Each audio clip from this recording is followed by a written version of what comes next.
ಮಕ್ಕಳು ಎರಡು ರಕವಾದಂತಹ ಶ್ರಮಗಳಿರುತ್ತಾ ಇದೆ. ಪ್ರಪಂಚಂలో రెండు రకాలైన శ్రమలు ఉన్నవి. ಒಬ್ಬನು ಪ್ರತಿ ಮಕ್ಕಳೇ ಪಾಪವನ್ನು ಮಾಡಿದಾದ್ರೆ ಖಂಡಿತವಾಗಿ ಶ್ರಮ ಅನುಭವಿಸಬೇಕಾಗಿರುತ್ತಾ ಇದೆ. ఒకవేళ ఒకడు పాపం చేసినట్లయితే ఖచ్చితంగా వాడు శ్రమ అనుభవించాలి. ಎರಡನೇದಾಗಿ ನಾವು ನೋಡೋದಾದ್ರೆ ದೇವರಿಗೋಸ್ಕರ ಯಾರು ನೀತಿಯಾಗಿ ನಿಜಾಯಿತವಾಗಿ ಪವಿತ್ರವಾಗಿ ಜೀವಿಸಿದ್ರೋ ಅವರ ಜೊತೆ ಶ್ರಮಗಳು ಬಂದೇ ಬರುತ್ತಾ ಇದೆ. కానీ ఇంకొక వ్యక్తిని చూసినట్లయితే ఎవరైతే యేసే కొరకు నీతిగా నిజాయితీగా జీవిస్తారో వాళ్ళకి కూడా శ్రమలు సంభవిస్తూ ఉంటాయి. ಯಾರು ದೇವರಿಗೋಸ್ಕರ ಯಥಾರ್ಥವಾಗಿ ಪ್ರತಿ ಮಕ್ಕಳು ಜೀವಿಸುತ್ತಾ ಇದ್ದಾರೋ ಅವರ ಜೀವಿತದಲ್ಲಿ ಶ್ರಮಗಳಿರುತ್ತಾ ಇದೆ.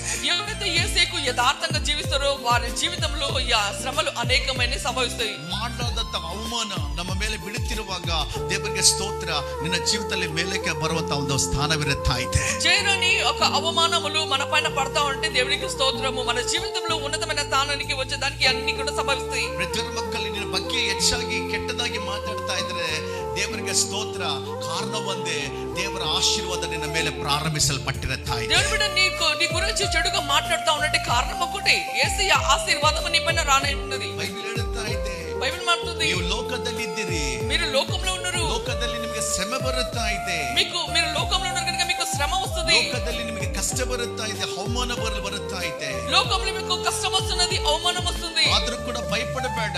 ఆయన కానీ మీరు భయపడకండి. ನಾನು ಲೋಕವನ್ನು ಜಯಿಸಿದನೆ, ಯಾರು ನನ್ನ ಕಡೆ ನೋಡುತ್ತಾ ಇದ್ದಾರೋ ಅವ್ರ ಲೋಕವನ್ನು ಜಯಿಸಲಿಕ್ಕೆ ನನ್ನ ಬಲವನ್ನು ಕೊಡುವ ದೇವರಾಗಿರುತ್ತಾ ಇದೆ.